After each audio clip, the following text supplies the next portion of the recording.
Thank you for tuning into the Inside Sports Report right here on TV 20. I'm your host, Christian Patterson. With only 2 weeks left in the regular season schedule, the Senate Athletic League is getting very interesting at the top of the pack. Glenville and John Hay sit at the top of the Senate standings record-wise. With perfect records in the Senate, they've broken themselves away from the rest of the pack. The next best conference record in the Senate belongs to Rhodes, East Tech, John Adams, John Marshall, and Lincoln West, who all share a record of 2-2 in the Senate Conference. So with only 3 weeks left until the Senate Championship football game, it's looking like a showdown between Glenville and John Hay on November 6th. John Hay and Glenville also end the regular season playing each other on October 30th at Collinwood Athletic Complex. So it's looking like we're going to get to see the two best teams in the Senate go head-to-head 2 weeks in a row before the playoffs start. What a way to end the season.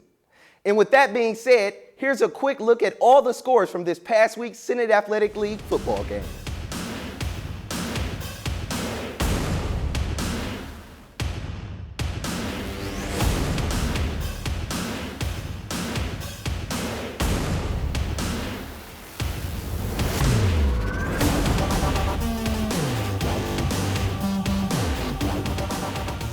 As part of the Cleveland Browns' supportive Breast Cancer Awareness Month in October, 8 Browns players made a visit to University Hospital's Seidman Cancer Center to spend time with some patients who are battling breast cancer and other types of the disease. The team had a chance to interact with and present gifts to the patients to show support and brighten spirits, as well as express their appreciation for UH's medical staff for their daily contributions. The Browns are promoting Breast Cancer Awareness Month, supporting the American Cancer Society, and the team's Making Strides Against Breast Cancer initiative as part of the A Crucial Catch campaign throughout October. And the players know how important it is for them to get out and give back to the community in any way possible.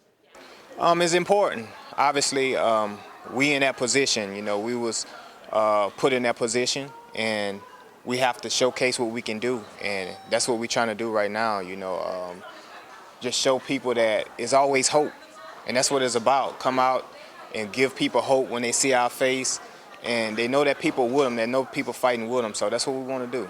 This Give 10 visit coincides with UH Seidman Cancer Center's Woman Up campaign, a breast cancer education initiative focused on encouraging women to get annual screening mammograms, starting at age 40.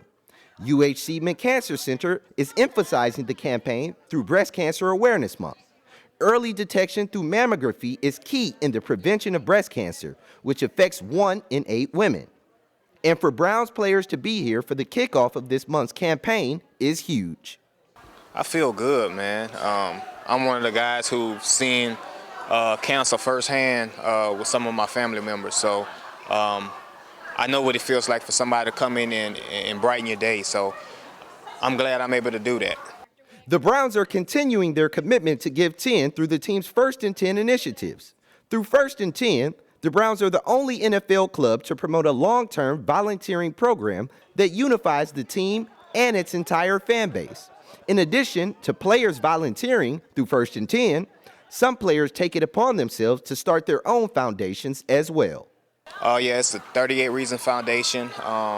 Me and my wife is based off of Cure for Cancer. We work real close with American Cancer Society, and like I told you, it hit us firsthand. So, we know what it's like. So we want to base our foundation off of that, and it's been good so far, man.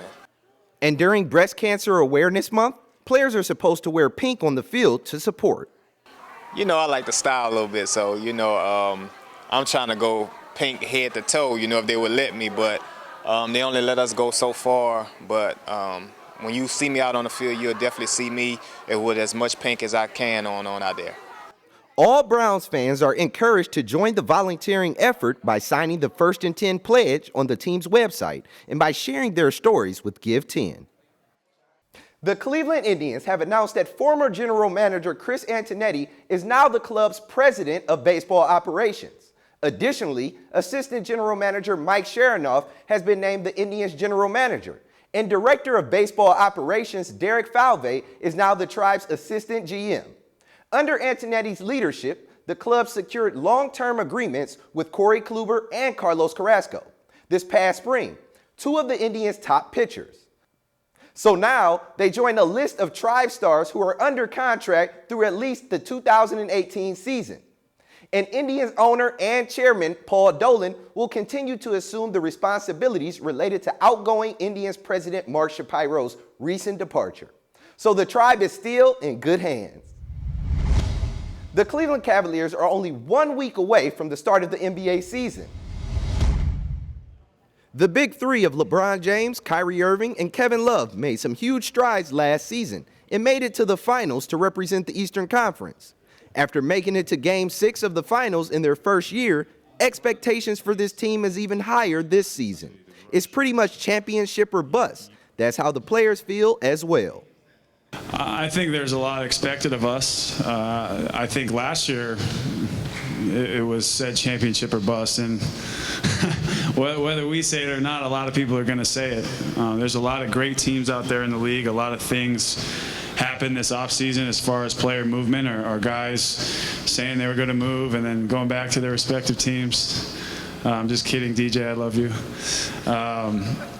And then there was, just a lot of guys, like I said, re-signing back, like myself, guys that, like our team, we had, guys like RJ and Mo, who I mentioned are great veterans, really going to help us. But as far as championship or bust, I think that a championship is ideally going to be our goal, and we have all the pieces and mentalities and characteristics, whatever you want to call it, that has the making for a championship caliber team. I think you saw that last year, but in my mind's eye, we get healthy and we have the players that we have, coaching staff that we have, and we get it that much more lucky, I guess. We have all the makings to end that drought and bring a championship here to Cleveland.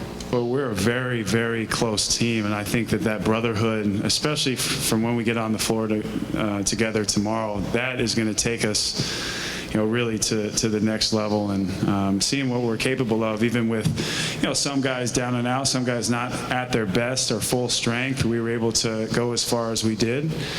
And, I think it all starts with the big guy. I mean, number 23, it's, when, all guys are locked into what he's doing and how he leads the team, it's great. It's really great. After appearing in 6 NBA Finals, it's pretty clear LeBron James won't be satisfied with anything less than winning rings. What happened last year is last year. And one thing we can build off of last year is the chemistry that we had. But we can't build off the success as far as wins and losses. No matter what we did last year and what our accomplishments was last year, it's a whole new year. So, we got to have the same focus. We got to have the same mind frame. We got to have the same one goal, and that's to get better every single day, improve each and every month, and that'll give us the best possible chance to play in the June. The main thing is still the main thing, and that's to win the championship.